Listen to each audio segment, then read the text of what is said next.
VA, IA, here it is time, this is T on T. So when the switch is on, तो उस समय पे क्या हो रहा है, the current will increase. So let's suppose the current is increasing, okay, and the voltage during this period is 0. So the voltage is VA is 0, क्योंकि क्या हो रहा है, जब हम लोग स्विच ऑन कर देंगे तो मोटर का टर्मिनल जो है वो शॉर्ट हो जा रहा है, तो VA is 0.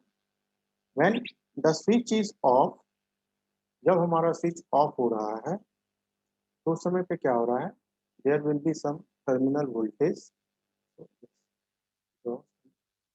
टर्मिनल वोल्टेज,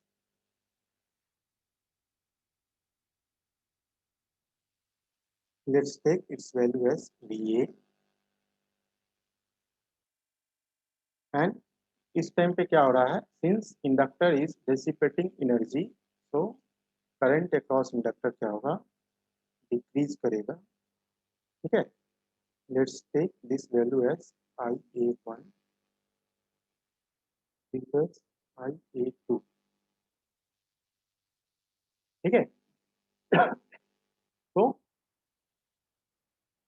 इस वे, इस तरीके से क्या है, हमारा मोटर आगे फिर जब स्विच ऑन होगा तो इस तरीके से मोटर हमारा बिहेव करेगा, ठीक है.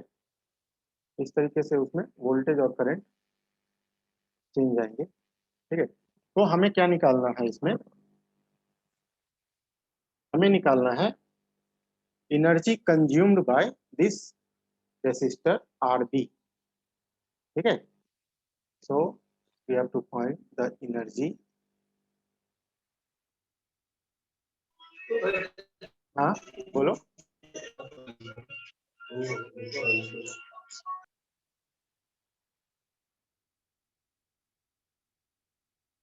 Hello.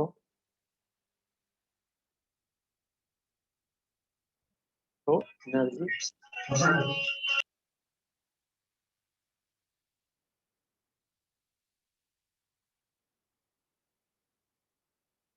Energy consumed by RB is, so during one cycle energy consumed by this RB is, let's suppose it is En. So En equal to Ia square into RB. Ia square into RB into T minus T on. Okay, यहाँ पे Ia क्या है, Ia है हमारा average value of armature current Ia, ठीक है, average value of Ia, ठीक है. So energy consumed by this resistor RB will be this much. So we can find the value of power. So we can find average power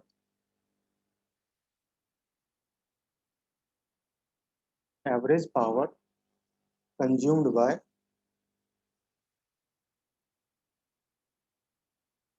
resistor RB. It will be, power होता है हमारा energy by time period. So it is Ia square RB into T minus T on divided by T. So it is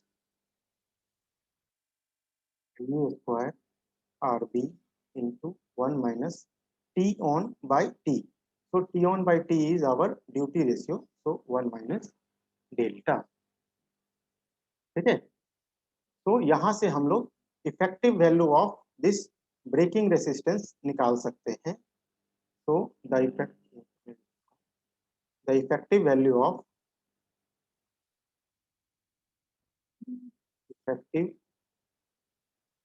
value of this braking resistance RB equal to P divided by IA square, so it is RB into 1 minus delta. ठीक है, तो देखो यहाँ पे क्या हो रहा है कि हमने तो एक फिक्स रेसिस्टर लगाया RB, ठीक है, बट जब हमने इस स्विच को कनेक्ट किया तो by varying the value of delta, that is by varying the on time of this switch, कितना देर स्विच को ऑन करना है या ऑफ करना है, ऑन करना है, ठीक है, हम लोग क्या कर सकते हैं, इस RB के वैल्यू, ये जो इफेक्टिव वैल्यू ऑफ RB है वो हमें इस तरीके से दिखेगा दैट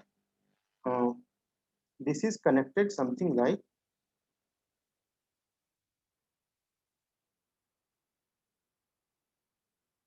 ये हमारा RB इस तरीके से आ रहा है कि this is our RB into 1 minus delta RA, ठीक है, तो इस तरीके से हमारा आ रहा है। तो इस वैल्यू ऑफ डेल्टा को चेंज करके, ठीक है, ड्यूटी रेशियो को चेंज करके क्या कर सकते हैं हम लोग, इस ये जो ब्रेकिंग रेसिस्टेंस कनेक्टेड है मोटर के टर्मिनल के क्रॉस, उसको हम लोग वैरी कर सकते हैं। इससे हमें बेनिफिट क्या आएगा, ये क्या है कि जब हमारा मोटर का स्पीड ज्यादा रहेगा तो उस समय पे क्या होगा, ये जो करंट है, करंट हमारा मान लो रेटेड कंडीशन में है कि जस्ट हमने ब्रेक लगाया तो उस समय क्या होगा, मोटर का स्पीड तो ज्यादा होगा, करंट का वैल्यू ज्यादा होगा, ठीक है, करंट का वैल्यू ज्यादा होगा तो ज्यादा एनर्जी डेसिपेट करेगा, ठीक है, लेकिन जैसे जैसे हमारा स्पीड कम होता जाएगा क्या होगा कि यदि हमारा RB का वैल्यू सेम है तो क्या हो जाएगा, क्या हो जाएगा, I equal to E by steady state में क्या होगा RA प्लस RB। तो RB का वैल्यू यदि सेम है तो क्या होगा, यदि E का वैल्यू डिक्रीज कर रहा है क्योंकि हम ब्रेक लगा रहे हैं तो हमारा स्पीड कम हो रहा है, स्पीड कम होने से क्या होगा, बैक EMF का वैल्यू कम होगा। यदि RB का वैल्यू सेम है तो उस केस में क्या होगा, करंट का वैल्यू भी डिक्रीज करेगा, ठीक है, करंट का वैल्यू डिक्रीज करेगा तो इससे क्या होगा कि जो एनर्जी डेसिपेट हो रहा है, ठीक है, एनर्जी डेसिपेट हो रहा है वो कितना हो जाएगा, I square RB।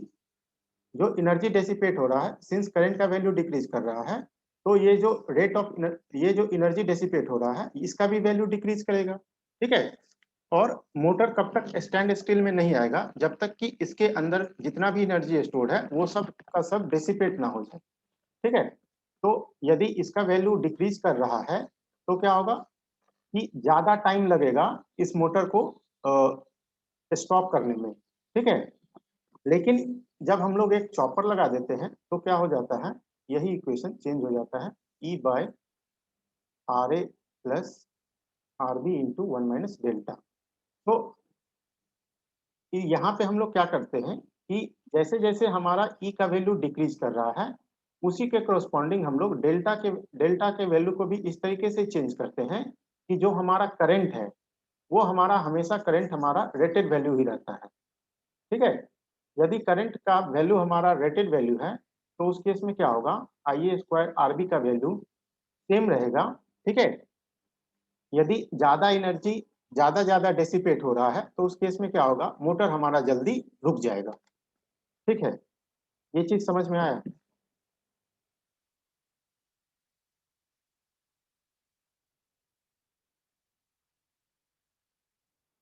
Yes sir. Okay, basically मैं क्या बोल रहा हूँ कि यदि जब हम मोटर के क्रॉस, जब हम लोग मोटर के क्रॉस एक सिंपल रेसिस्टर लगाते हैं, ठीक है, एक सिंपल रेसिस्टर लगाते हैं तो उस केस में क्या हो जाएगा, जो करंट होगा वो होगा I equal to E by RA plus R, ये ब्रेकिंग रेसिस्टेंस, ठीक है, तो जब हम मोटर में ब्रेक लगाएंगे तो ब्रेक लगाने के बाद क्या होगा, ऑब्वियस सी बात है उसका स्पीड डिक्रीज करेगा, ठीक है, जब मोटर का स्पीड डिक्रीज करेगा तो E इक्वल टू होता है K bye into N। Separately excited motor है, ये फ्लक्स का वैल्यू कांस्टेंट होगा, ठीक है। तो E is proportional to N, ठीक है। जब हम ब्रेक लगाएंगे स्पीड डिक्रीज करेगा, तो ईएमएफ जो बैक ईएमएफ है उसका भी वैल्यू डिक्रीज करेगा। तो ऊपर वाला क्वांटिटी हमारा डिक्रीज कर रहा है। आरए आर्मेचर रेसिस्टेंस है, ये फिक्स्ड है। आरबी ब्रेकिंग रेसिस्टेंस है, ये भी फिक्स्ड है। तो अल्टीमेटली क्या हो रहा है, जब हमारा बैक ईएमएफ का वैल्यू डिक्रीज कर रहा है तो आई का वैल्यू भी डिक्रीज कर रहा है, ठीक है। जब आई का वैल्यू डिक्रीज करेगा तो पावर जो इस रेसिस्टर के क्रॉस डेसिपेट हो रहा है वो है हमारा आई स्क्वायर इंटू आर बी। तो इसका भी वैल्यू और ज्यादा डिक्रीज करेगा क्योंकि यहाँ पे आई स्क्वायर है, ठीक है। इसका वैल्यू मान लो हाफ हो गया तो इसका वैल्यू क्या हो जाएगा, 1/4 हो जाएगा, ठीक है। तो पावर हमारा और भी डिक्रीज करेगा। तो ये है। तो इससे क्या होगा, इसका क्या इफेक्ट पड़ेगा मोटर के ऑपरेशन पे जब हमारा पावर डिक्रीज करेगा। तो देखो ये जो मोटर है ये हमारा स्टैंड स्टिल में तब आएगा, ठीक है। स्टैंड स्टिल मतलब ये तब रुकेगा जब क्या होगा कि इसके अंदर जितना भी पावर है, ठीक है, जितना भी एनर्जी है वो सारा एनर्जी इसके क्रॉस डेसिपेट हो जाए, ठीक है। जब इसके इसके अंदर कोई एनर्जी नहीं बचेगा तो ये रुक जाएगा, ठीक है। तो जब हमारा पावर, ठीक है, जब हमारा पावर रिड्यूस हो रहा है तो मोटर को क्या होगा, रुकने में ज्यादा टाइम लगेगा, ठीक है। ये टाइम इसमें हमारा ज्यादा लगेगा। नाउ जब हम मोटर के टर्मिनल पे एक चॉपर कनेक्ट कर देते हैं तो इस केस में क्या होता है, the current equal to E by R A plus R B into 1 - delta. यहाँ पे भी क्या होगा कि जब हम ब्रेक लगाएंगे तो ईएमएफ का वैल्यू डिक्रीज करेगा, ठीक है। तो जब हमारा ईएमएफ का वैल्यू डिक्रीज करेगा तो by varying the value of this delta, ठीक है, इस डेल्टा के वैल्यू को चेंज करके इट इज पॉसिबल कि हम लोग ये जो करंट है ये हम लोग एक रेटेड करंट ही हम लोग पा सकते हैं, ठीक है, by varying this value of delta. तो यदि हमारा करंट का वैल्यू रेटेड वैल्यू ही है तब जबकि हमारा बैक ईएमएफ का वैल्यू डिक्रीज कर रहा है तो उस केस में पावर क्या हो जाएगा, पावर हो जाएगा आई स्क्वायर इंटू आर बी, ठीक है। पावर हमारा हो जाएगा आई स्क्वायर इंटू आर बी। तो इस केस में क्या होगा कि पावर जो है हमारा वो सेम रहेगा, ठीक है। पावर हमारा यदि सेम रहेगा तो क्या होगा, इस रेसिस्टर के क्रॉस ज्यादा पावर हमारा डेसिपेट हो रहा है। तो ज्यादा पावर जब डेसिपेट होगा तो क्या होगा, मोटर जल्दी क्या होगा, ये रुक जाएगा, ठीक है। तो इस केस में मोटर स्टैंड स्टिल कंडीशन में क्या होगा, इसको आने के लिए टाइम कम लगेगा, ठीक है। तो this is our dynamic braking, ठीक है। तो इसके इस टॉपिक पे यू शुड, मैं यहाँ पे इस पे कोई न्यूमेरिकल अभी डिस्कस नहीं करने वाला हूँ। You should solve example 5.19 5.20 from DK Dubey, fundamental of electric drives. मैंने बुक शेयर किया है, ठीक है।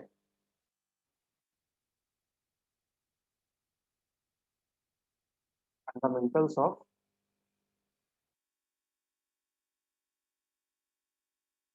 इलेक्ट्रिक ड्राइव, ठीक है। तो ये दो एग्जाम्पल सॉल्व करो। इन दोनों एग्जाम्पल में बेसिकली रीजनरेटिव ब्रेकिंग और मोटरिंग और डायनेमिक ब्रेकिंग इन तीनों से रिलेटेड क्वेश्चंस है।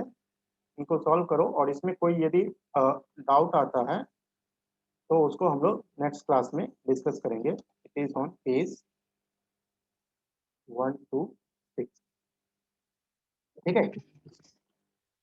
तो इसको ये हमारा ये तुम लोगों के लिए होमवर्क है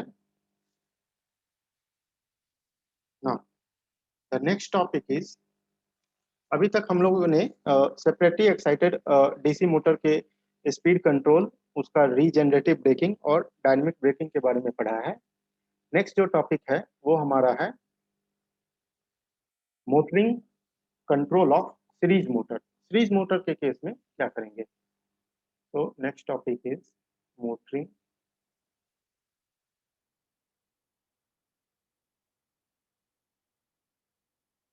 control of DC series motor. Next क्या है, हम लोग डीसी सीरीज मोटर के स्पीड कंट्रोल के बारे में पढ़ेंगे। ठीक है, तो डीसी सीरीज मोटर में क्या होता है?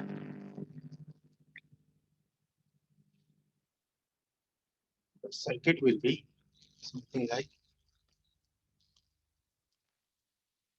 इसमें क्या होता है, फील्ड वाइंडिंग और आर्मेचर वाइंडिंग सीरीज में कनेक्टेड होता है।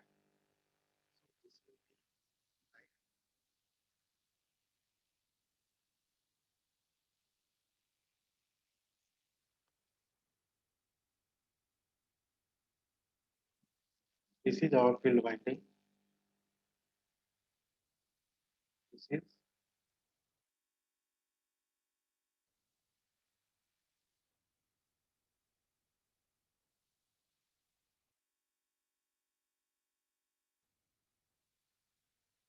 हाई वोल्टेज की,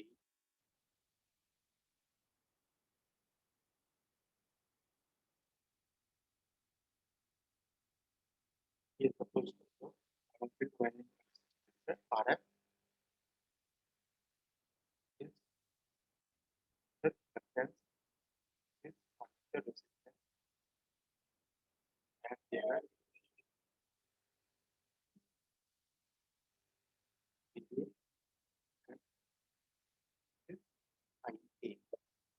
ठीक है, तो ये हमारा हो गया motoring control of DC series motor के लिए। में इस तरीके से हम लोग सर्किट को कनेक्ट करेंगे। ये हमारा हो गया चॉपर स्विच, ये फ्री व्हीलिंग डायोड है। इस केस में क्या होगा, फील्ड वाइंडिंग और आर्मेचर वाइंडिंग सीरीज में कनेक्टेड रहता है। ठीक है, तो जब हमारा फील्ड वाइंडिंग और आर्मेचर वाइंडिंग सीरीज में कनेक्टेड रहेगा, so our back EMF, give me one moment.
Okay, तो हमारा डीसी सीरीज मोटर के केस में क्या होता है, EMF equal to a phi into omega. तो यहाँ पे क्या होगा, जो हमारा फ्लक्स है it is not constant, but flux is a function of, flux हमारा चेंज करेगा as we change the armature current. तो जैसे जैसे हमारा आर्मेचर करंट हमारा चेंज होगा उसी हिसाब से हमारा फ्लक्स भी चेंज होगा, और जब हमारा फ्लक्स चेंज होगा तो then our back EMF will also change. ठीक है, तो यहाँ पे जो ईएमएफ है वो इस पे भी डिपेंड कर रहा है और स्पीड पे भी डिपेंड कर रहा है। तो मतलब क्या है कि जब हमारा स्पीड चेंज होगा, ठीक है, जब हमारा स्पीड चेंज होगा तो उसके कारण भी हमारा बैक ईएमएफ चेंज होगा, और जब हमारा आर्मेचर करंट चेंज होगा, ठीक है, तो उसके कारण भी हमारा क्या हो रहा है, बैक ईएमएफ चेंज हो रहा है। ठीक है। तो जो एनालिसिस है डीसी सीरीज मोटर का, वो थोड़ा सा सेपरेटली एक्साइटेड मोटर से ज्यादा डिफिकल्ट है। ठीक है। उसके बाद फिर क्या होता है कि when there is saturation when there is saturation in this field circuit, तो उस टाइम पे क्या होगा, that this EMF will not depend on this armature current। ठीक है। when there is saturation in this field circuit, so उस time पे क्या होगा, EMF will not depend on this armature current। तो हम लोग क्या लिख सकते हैं कि that this EMF equal to K into omega, where K जो है हमारा, it is a function of IA। ठीक है। it is a function of IA। ठीक है। why, because this, suppose इसको K डैश मान लेते हैं, तो this K equal to K dash into 5, और ये जो फ्लक्स है, ये फ्लक्स इक्वल टू क्या हो जाएगा, Ni by रिलक्टेंस। ठीक है। तो and here current is IA, so this flux will depend on this current IA। so हम लोग लिख सकते हैं कि this value of K is a function of IA। ठीक है। so यहाँ से हम लोग क्या लिख सकते हैं, back EMF is function of IA into omega. ठीक है। this back EMF is function of IA and omega। तो फॉर ए गिवन IA हम लोग K का वैल्यू को कैसे फाइंड करेंगे, for a given value of IA, for a given value of IA,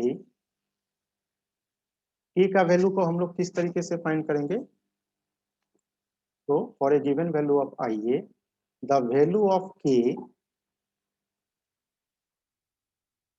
K is obtained from the value of K is obtained from magnetising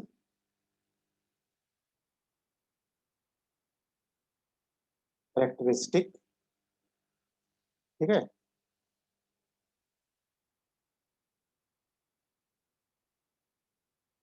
ठीक है।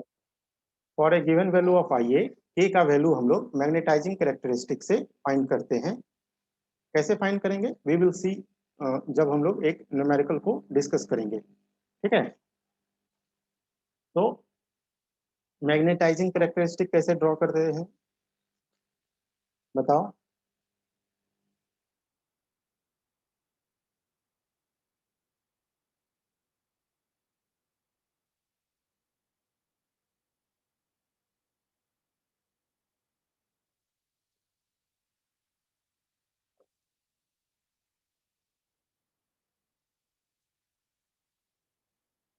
Hello.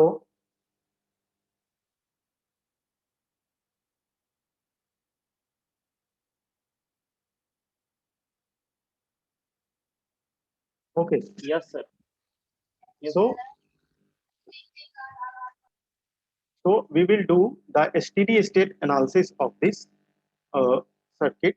तो क्या होगा, जब हमारा स्विच ऑन होगा, that is when t is greater than 0 less than t on, जब हमारा स्विच ऑन होगा तो उस टाइम पे क्या होगा, व्हेन स्विच इज ऑन, तो उस टाइम पे क्या होगा, the current will flow in this circuit. Okay. Here एक और एजम्पशन ले लेते हैं, let suppose R equal to RF plus RA। ठीक है। तो when switch is on the current will flow in this circuit. ठीक है। जब करंट हमारा इस सर्किट में फ्लो करेगा तो हम लोग केवीएल लगाएंगे इस सर्किट में, तो क्या आ जाएगा, V equal to IA into R plus LA DIA upon DT plus EB। ठीक है, तो व्हेन स्विच इज ऑन, यदि हम लोग इस सर्किट में केवीएल लगाएंगे तो हमारा V और E के बीच में ये रिलेशन आएगा।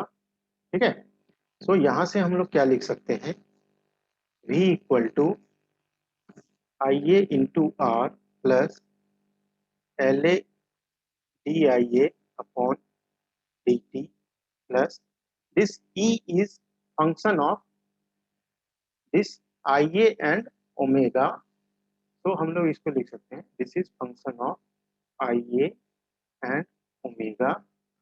ठीक है, और when switch is off, when switch is off is between T on and T,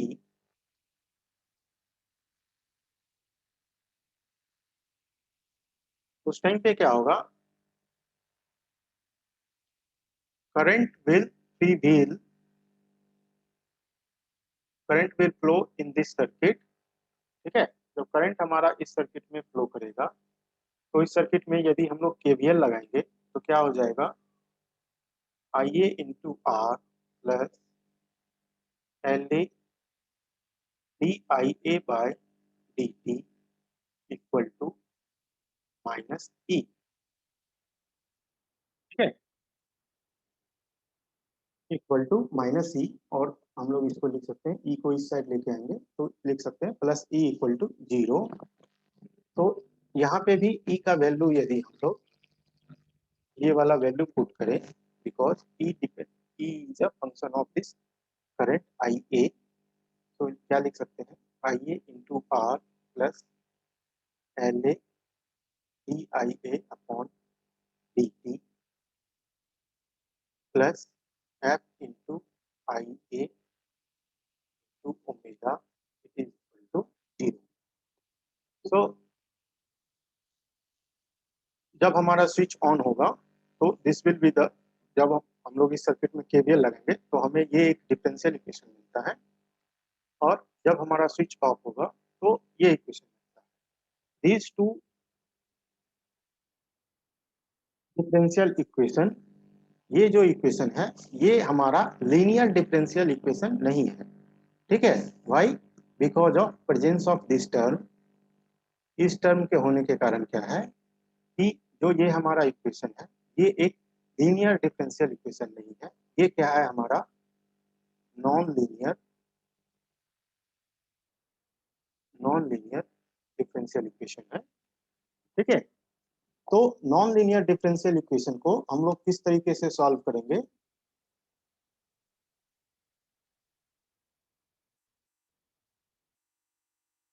non linear, जब हमारा differential equation non linear differential equation होता है तो उसको सॉल्व करने के लिए हम लोग न्यूमेरिकल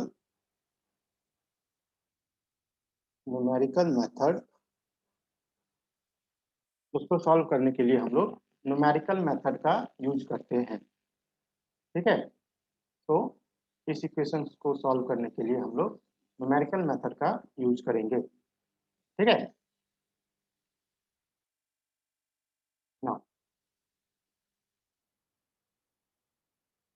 तो इस सर्किट को हम लोग किस तरीके से एनालाइज करेंगे, क्योंकि हमें डिफरेंशियल इक्वेशन तो नॉन लीनियर मिल गया है, तो इसको नॉन लीनियर डिफरेंशियल इक्वेशन को हम लोग न्यूमेरिकल मेथड से सॉल्व कर सकते हैं। तो हम लोग इसको एक सिंपल तरीके से सॉल्व कर सकते हैं। अब सॉल्व करेंगे when this circuit is operating in steady state, जब ये सर्किट स्टेडी स्टेट में ऑपरेट करेगा उस टाइम पे क्या होगा, हम लोग जो इसका वैल्यू है, इस ईबी को हम लोग इसके एवरेज वैल्यू से रिप्लेस कर देंगे, करंट को हम लोग इसके एवरेज करंट से रिप्लेस कर देंगे। ठीक है, जब हम लोग इसको इसके एवरेज वैल्यू से रिप्लेस कर देंगे तो क्या हो जाएगा, हम लोग केवीएल यदि इस सर्किट में लगाते हैं तो क्या मिलेगा, VA equal to T plus IA into RA। ठीक है, तो जब हम लोग IA को इसके एवरेज वैल्यू से रिप्लेस कर देंगे तो क्या हो जाएगा, इंडक्टर के अक्रॉस वोल्टेज ड्रॉप 0 हो जाएगा, क्योंकि this is L dIA by dt। यदि IA का वैल्यू कांस्टेंट है, इसको इसके एवरेज वैल्यू से रिप्लेस कर दिए तो क्या हो जाएगा, ये टर्म 0 हो जाएगा। ठीक है, तो यदि हम इस सर्किट में KVL लगाएंगे तो क्या हो जाएगा, this will be VA equal to E plus IA into R। तो this is VA equal to E plus IA into R। ठीक है ना, VA क्या है, when the switch is on, जब हमारा स्विच ऑन है तो VA इक्वल टू क्या है हमारा V। When the switch is off, VA equal to क्या है 0। तो VA इक्वल टू V है when when the switch is on. ठीक है, एंड VA इक्वल टू 0 है when the switch is off. ठीक है, तो VA और V के बीच में हमारा क्या रिलेशन आ जाएगा, it is a class A chopper also, so we can write VA equal to delta V। तो हम लोग इसको यहाँ पे पुट करेंगे, क्या आ जाएगा, delta V equal to E plus IA into R। ठीक है, यहाँ से हमारा E का वैल्यू आ गया delta V minus IA RA। ठीक है, तो वह और E इक्वल टू हमारा है K इंटू ओमेगा M। तो यहाँ से ओमेगा M आ गया हमारा delta V minus IA RA divided by K। Now इस यहाँ पे इस K के वैल्यू के बारे में थोड़ा सा डिस्कशन कर लेते हैं। यदि हम लोग इस इक्वेशन को देखेंगे तो सेम टाइप का इक्वेशन हमारे पास आया था जब हम लोग सेपरेटली एक्साइटेड डीसी मोटर का एनालिसिस किए थे। ठीक है, तो सेम टाइप का इक्वेशन आया था, मगर यहाँ पे जो K है it is not constant. K जो है यहाँ पे कांस्टेंट नहीं है। ठीक है, K हमारा यहाँ पे कांस्टेंट नहीं है। K क्या है हमारा यहाँ पे, फंक्शन ऑफ IA है। ठीक है, K यहाँ पे हमारा फंक्शन ऑफ IA है। ठीक है, तो यहाँ से और टॉर्क इक्वल टू क्या हो जाएगा, यहाँ पे टॉर्क इक्वल टू हो जाएगा K इंटू IA। यहाँ पे भी जो K है it is a function of this IA। ठीक है, why, because it is K dash into five, और जब फाइव हमारा फंक्शन ऑफ IA होगा तो this K is also function of IA। ठीक है, तो हम लोग स्पीड टॉर्क कैरेक्टरिस्टिक ड्रॉ करने के लिए क्या करेंगे, तो स्पीड टॉर्क कैरेक्टरिस्टिक करने के लिए क्या करेंगे, सबसे पहले हम लोग एक करंट का वैल्यू को चूज करेंगे। तो choose a value of IA। ठीक है, एक करंट के वैल्यू को चूज करेंगे and then from magnetising characteristic, from magnetising characteristic हम लोग क्या करेंगे, corresponding to this value of IA we will find the value of K। ठीक है, we will find the value of K। उसके बाद क्या करेंगे, from this equation, from this equation क्या करेंगे, हम लोग फाइंड करेंगे value of speed. Suppose this is our equation 1 and this is our equation 2। तो हम लोग क्या करेंगे कि then we will calculate the omega M। Omega M is calculated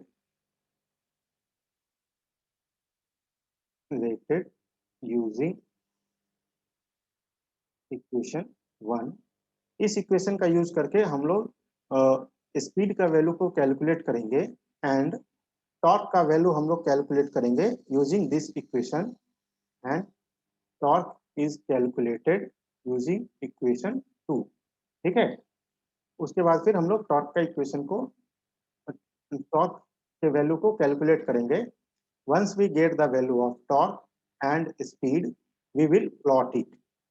उसके बाद क्या करेंगे, हम लोग इसको प्लॉट करेंगे। ठीक है, प्लॉट करेंगे तो we will get this kind of curve between torque and speed. ठीक है, तो ये हमारा सीरीज मोटर का स्पीड कंट्रोल है। इसमें यदि कोई कहीं पे कोई डाउट है तो बताओ नेक्स्ट, अदरवाइज हम लोग इसके बाद फिर एक इसी टॉपिक पे एक न्यूमेरिकल को सॉल्व करेंगे।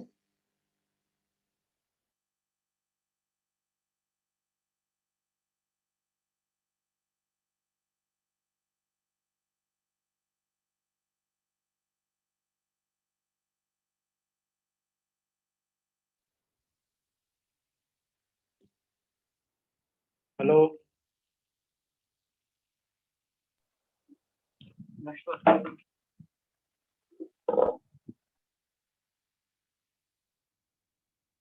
ये टॉपिक क्लियर है? Yes, sir. Yes, sir. Okay, so इस सेशन में जस्ट 1 मिनट बाकी है, तो हम लोग 1 मिनट के बाद एक नया सेशन स्टार्ट करेंगे। उसमें हम लोग क्या करेंगे, this speed control of DC speed motor के ऊपर हम लोग एक न्यूमेरिकल सॉल्व करेंगे। और जब हम लोग न्यूमेरिकल सॉल्व करेंगे तो वहां पे हम लोग आवाज नहीं आई, रिपीट कर दीजिए। क्या आवाज चीज? आवाज नहीं आया, क्या बोले? हाँ, बोला क्या कि अभी इस सेशन में जस्ट 1 मिनट बाकी है, तो हम लोग नेक्स्ट सेशन में क्या है, इस टॉपिक के ऊपर एक न्यूमेरिकल सॉल्व करेंगे। और जब हम लोग न्यूमेरिकल सॉल्व करेंगे तो वहां पे हम लोग अ, देख पाएंगे कि कैसे हम लोग इस ये जो हमारा डिफरेंशियल इक्वेशन है इसको हम लोग कैसे न्यूमेरिकल मेथड से सॉल्व करते हैं, और किस तरीके से हम लोग वैल्यू ऑफ के को कैलकुलेट करेंगे, और उसके बाद फिर किस तरीके से हम लोग स्पीड और टॉर्क का वैल्यू कैलकुलेट करते हैं। ठीक है,